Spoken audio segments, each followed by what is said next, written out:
जय श्री राम दोस्तों, आज के इस ज्योतिष कार्यक्रम में इस राशि के सभी जातकों का श्री काल भैरव धाम में हार्दिक स्वागत करते हैं, हृदय से अभिनंदन करते हैं। दोस्तों, माता रानी आप सभी के ऊपर सदैव कृपा बनाए रखे और दोस्तों आप सभी को श्री काल भैरव धाम से बहुत बहुत शुभ आशीर्वाद।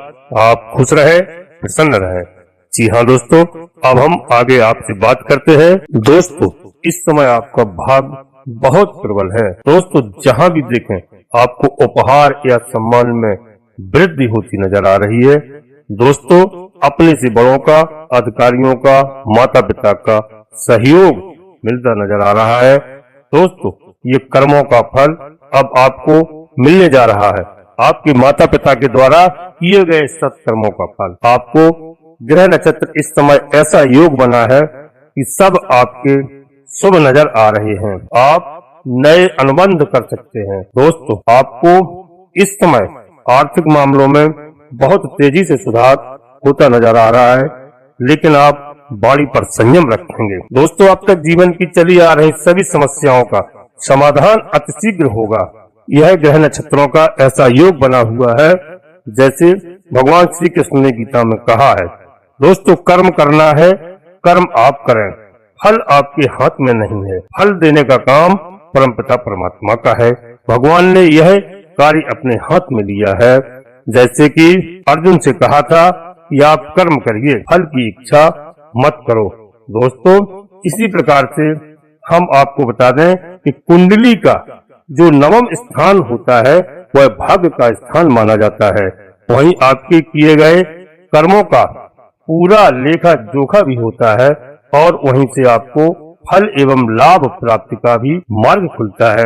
और यदि आपकी कुंडली में इस राशि वाले जातकों के लिए आपका नवम भाव भाग्य का यदि सही चल रहा है तो आप याद रखिए कि आपको हर चीज यानी भोग विलासिता सब सुख जीवन में हर तरह के नए कार्य करना, बच्चों की पढ़ाई लिखाई आदि का, पैसे की व्यवस्था करना, धन की कमी को पूर्ण होना, यह सब नवम भाव से ही प्राप्त होता है।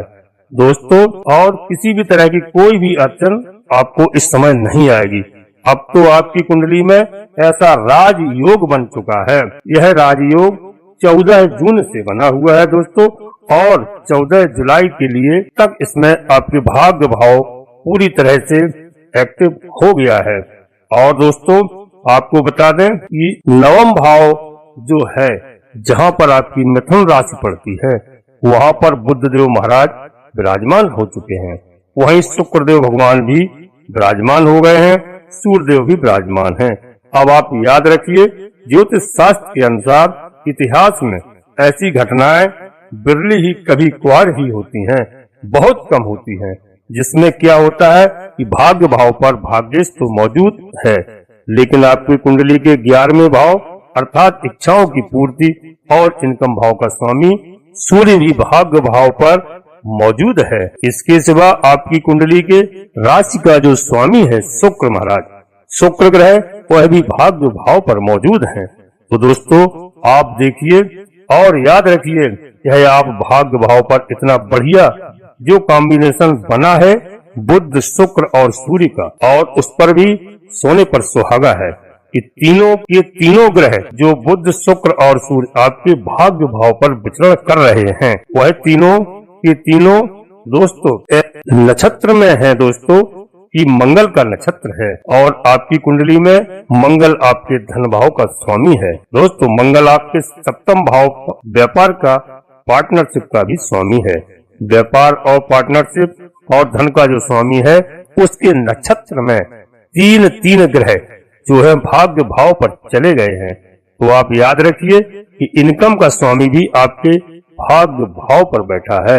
भाग्य भाव का जो स्वामी मंगल है दोस्तों, उसके नक्षत्र में तीन ग्रह भाग्य में ही बैठे हैं। धन भाव का स्वामी जो है मंगल, दोस्तों आपकी कुंडली में तो धन भाव का स्वामी का जो नक्षत्र मसरा है, मंगल का तीनों ग्रह भाग्य भाव पर कुल मिलाकर के मंगल के नक्षत्र में ही बैठे हैं।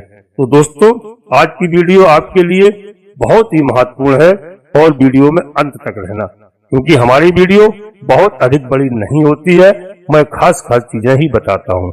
अब हम आपसे एक अनुरोध करते हैं दोस्तों कि आप श्री काल भैरव नाम चैनल में यदि पहली बार आए हैं तो दोस्तों चैनल को सब्सक्राइब अवश्य कर लें और श्री बाबा भैरव जी के चरणों में शीश झुका करके उनको प्रणाम करके आप सब्सक्राइब चैनल को अवश्य करें और एक छोटा सा प्यारा सा लाइक करें दोस्तों, जिससे क्या है मेरा मनोबल बढ़ता है और उसमें आपका 1 रुपए भी खर्च नहीं होना है। और कमेंट्स बॉक्स में पूरी भक्ति भाव के साथ दोस्तों अपने इष्ट देव का नाम, इसके बाद माता भद्रकाली कृपा करो, बाबा भैरवनाथ कृपा करो, एक बार नहीं कम से कम 3 बार अवश्य लिखें दोस्तों, जिससे आपका प्रार्थना पत्र बाबा के चरणों में आपकी अर्जी लग जाए। और दोस्तों वीडियो को अपने दोस्तों को, मित्रों को और सगे संबंधियों को अवश्य शेयर करें, जिससे सभी का कल्याण हो, क्योंकि इस राशि के जातक किसी न किसी के घर में अवश्य कोई न कोई होता है, उसका लाभ उनको मिल सके। और दोस्तों आगे कुल मिलाकर के मंगल के नक्षत्र में जो बैठे हुए हैं, तो चाहे धन हो, चाहे इनकम हो, चाहे भाग्य हो, चाहे सप्तम भाव में व्यापार और पार्टनरशिप हो, सब कुछ के स्वामी मिलाकर के आपके भाग्य भाव पर चले गए हैं। आपको याद रखना है, जब भाव जाग जाए, भाग्य आपकी जागृत होती है, ना तो फिर आप यह मानिए, क्या कहा जाता है कि आप 1 कदम चलिए तो 100 कदम का आपको लाभ प्राप्त होता है। और जब भाग आपके साथ नहीं होता है तो आप चाहे जितने हाथ पैर पटकिए, जितना भी कठोर परिश्रम करिए दोस्तों, कुछ नहीं मिलता है। आपने देखा होगा व्यवहारिक जगत में कि कुछ लोग बेचारे जीवन भर मजदूरी मेहनत करते हैं और लेकिन गरीबी उनका साथ नहीं छोड़ती है। यह विग्रहों का कारण होता है, क्योंकि भाग्य जब साथ नहीं देता है उनके साथ, भाई आपने देखा भी होगा कि कितनी मेहनत करने के बाद बेचारे फुटपाथ पर मारे मारे घूमते हैं। और 2 कौड़ी के लोग जिनको कुछ नहीं आता जाता है, वह कहां से कहां पहुंच जाते हैं। बस आप मानिए कि 2 कौड़ी के लोगों के साथ भाग्य जुड़ा हुआ है, पूर्व जन्म के उनके अच्छे कर्म जुड़े हुए हैं, और जो बेचारे मजदूरी करते नजर आ रहे हैं उनके पास भाग्य नहीं है। तो भाग्य न होने के कारण वह आज मारे मारे घूम रहे हैं। तो हमारा कहने का तात्पर्य दोस्तों इतना है कि जो विलक्षण घटना, ज्योतिष घटना आपकी कुंडली में घटित हो रही है कि भाग्य भाव पर 3 ग्रह विराजमान हैं, और वह भी राजयोग कारक ग्रह विराजमान है। वह भी आज की दुनिया में जो सबसे ज्यादा जरूरत है धन की और इनकम की, वह विराजमान है। अब इससे अच्छा आप कौन सा योग हो सकता है? इससे अच्छा योग जो है वह कुंडली में बन पाना असंभव है। कुंडली में हो पाना संभव हमेशा नहीं होता है। दोस्तों जो भी इस राशि के जातक है उनसे मेरा यही निवेदन है कि यह जो आपको 1 महीना मिला हुआ है, 14 जून से लेकर के 14 जुलाई तक आप इसका भरपूर प्रयोग करिए, और जो भी आपके फाइनेंशियल कामकाज हैं उनको इस दौरान निपटाने की कोशिश अवश्य करते रहिए। और दोस्तों इस समय आपको करना क्या है, कुछ महत्वपूर्ण हम आपको बताने जा रहे हैं। शुक्र ग्रह है, शुक्रदेव है, तो आप शुक्रवार के दिन कम से कम जो आपको 1-2 शुक्रवार बन जाए, कम से कम अपने घर में बुला करके 2 कन्याओं को अवश्य भोजन कराएं। और यदि बन जाए आपके घर में कोई शुक्रवार का व्रत रह सकता है तो कम से कम 5 शुक्रवार का व्रत अवश्य कर ले दोस्तों, और अपनी सामर्थ्य के अनुसार कन्याओं को वस्त्र एवं दक्षिणा दें और उनके पैर धुलकर पिएं, क्योंकि शुक्र ग्रह इस समय आपके पक्ष में है और आपके राशि के स्वामी भी है। और दोस्तों सूर्य भगवान को 1 लोटा जल अर्पित करना बिल्कुल मत भूलें।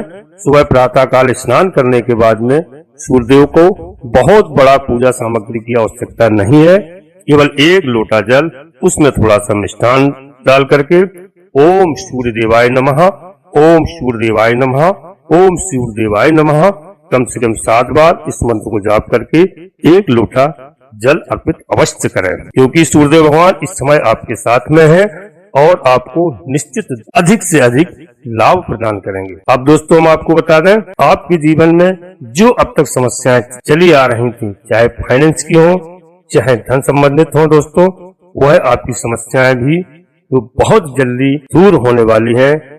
दोस्तों इस समय सब कुछ अच्छा होता नजर आ रहा है।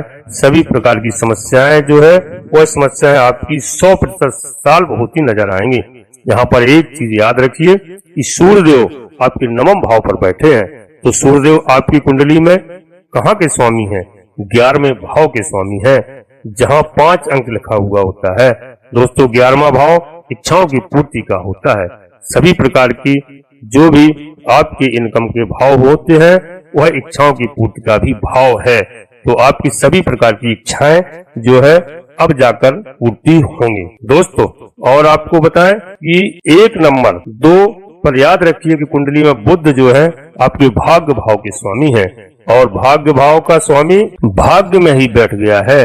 तो वह भाग्य भाव को दोस्तों तेज या तीव्र गति से आगे बढ़ाएंगे। तो आपको शिकायत रहती थी कि हम चाहे कुछ भी करें काम होता नहीं है, इतनी मेहनत करने के बाद भी पैसा खर्च हो जाता है लेकिन काम नहीं होता है। ज्यादातर लोगों की यही शिकायत होती थी, लेकिन अब ऐसा आपके जीवन में नहीं होगा। पैसा चला जाए और काम भी ना हो, आप अगर 1 कदम चलेंगे तो आपको 20 कदम का लाभ मिलता नजर आएगा। तो कहने का तात्पर्य यह है कि अब वो चीज रह गई कि आप कोई कार्य करें और उसका प्रतिफल आपको न मिले, ऐसा असंभव है। दोस्तों भाग्य तो इसी का नाम है, या आप 1 कदम चलें और तुरंत आपका काम हो जाए, तभी तो भाग आपके साथ होता है। और अब वह समय कुल मिलाकर के आ गया है। शुक्रदेव महाराज आपकी कुंडली में दोस्तों आपको मालूम है लग्न के स्वामी हैं, आपके शरीर के स्वामी हैं, आपके राशि भाव के स्वामी हैं। तो आप समझ लीजिए कि प्रथम भाव कुंडली का सबसे इम्पोर्टेंट भाव होता है। राशि का जो स्वामी होता है और उसके स्वामी जब भाग्य में चले गए तो राशि मतलब आप लग्न का मतलब आप तो सब कुछ आपको मिलना तय है।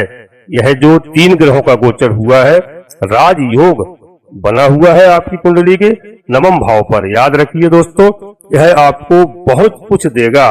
आप जो चाहेंगे आपकी सभी प्रकार की मनोकामनाएं पूर्ण होंगी। दोस्तों 100% आपकी समस्याएं हल होंगी दोस्तों। और हम आपसे यही निवेदन करेंगे कि आप समय का सदुपयोग करें और भगवान के श्री चरणों में बिल्कुल साक्षात दंडवत होकर नतमस्तक हो जाएं। इस समय भाग आपका उदय होने वाला है। कुंडली में इस तरह के ग्रह नक्षत्र ग्रह गोचर बने हुए हैं। अब दोस्तों हम अपनी वाणी को यहीं पर विराम देते हैं और आपसे पुनः अनुरोध फिर करते हैं एक बार कि आप श्रीकाल भैरव धाम चैनल में पहली बार आए हैं तो दोस्तों चैनल को सब्सक्राइब अवश्य कर लें और एक छोटा सा प्यारा सा लाइक अवश्य करें। दोस्तों कमेंट्स बॉक्स में पूरी भक्ति भाव के साथ अपने इष्ट देव का नाम, इसके बाद माता भद्रकाली कृपा करो, बाबा भैरव जी कृपा करो, एक बार नहीं कम से कम 3 बार अवश्य लिखें। और दोस्तों बगल में लगी हुई घंटी के निशान को अवश्य दबा दें, जिससे कि हमारी नई वीडियो आपके पास तत्काल आ सकें दोस्तों। और आप परिवार सहित खुश रहें, प्रसन्न रहें, स्वस्थ रहें। धन्यवाद दोस्तों। जय माता भद्रकाली, कृपा करो।